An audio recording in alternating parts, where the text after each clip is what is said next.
Okay, hello everyone, and welcome back to the Musicards tutorial series. In this in this video, we're going to go ahead and show you how to assign work to students.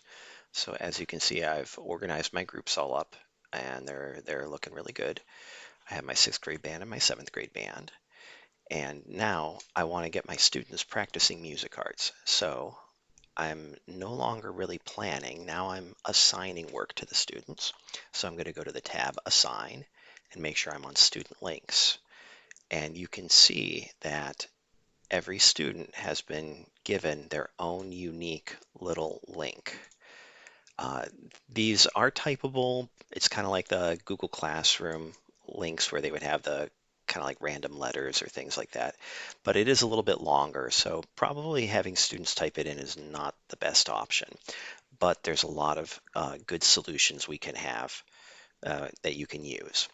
So the first one, this copy button. If I click on that, it's copied to the clipboard.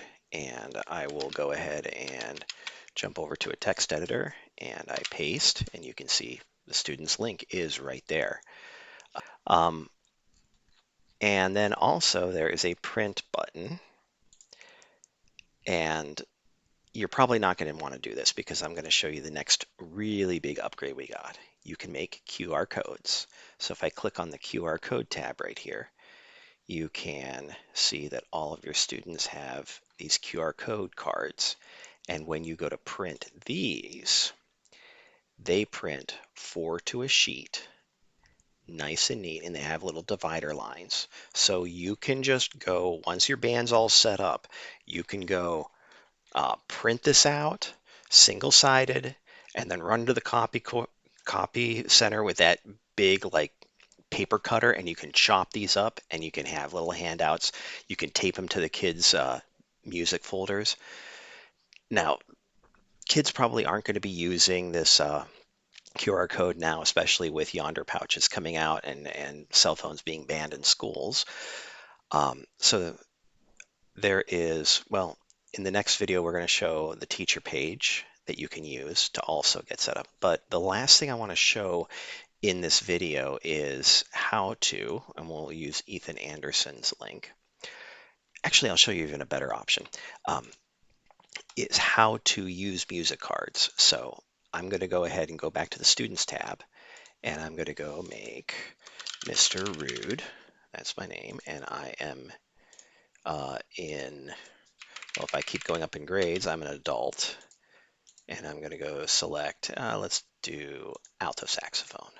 And I'm going to go ahead and create a student. Oh, can't have the period though in my name.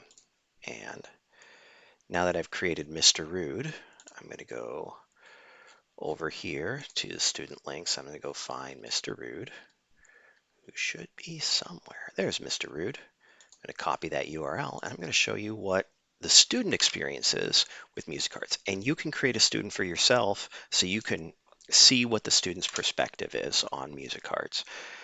So when you first go to the website, when they first follow that link, they get to select an avatar. I think I'm going to go with the cat and select that. And your cat says, hello, we need to practice Musicards today. And this is something you want to have your students do every day. And you can tap Practice Musicards to get started. So I click on Practice Musicards. And the first thing it does is it's going to figure out if you know the difference between lines and spaces. So I'm going to pretend that I do. And right now it's not giving me any feedback on whether I'm doing it right because this is a pretest. And it's going to give me, after I've completed the whole pretest, it's going to give me a feedback on it. So we've done the pretest. So when I click next, you can see, okay, I've got them correct, how long it took me to answer each one. And then I can continue. Let's go ahead and see what happens if I make a mistake. So I'm going to go with note names, and let's go ahead and accidentally call that a B.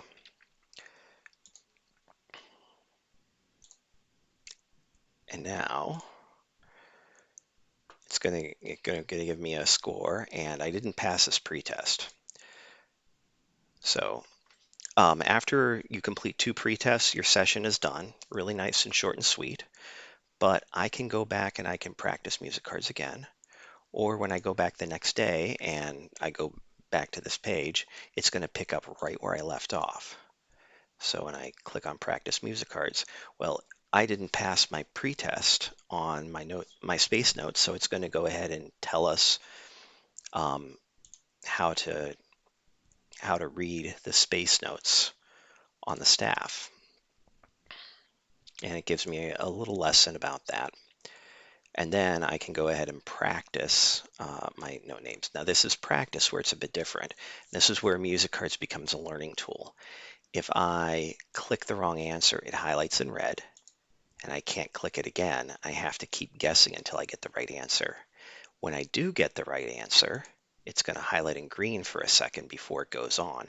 So I can then verify that I'm learning the correct information, and it's giving me some quick feedback. Oops. And that's essentially what your students are going to do as you're practicing your music cards.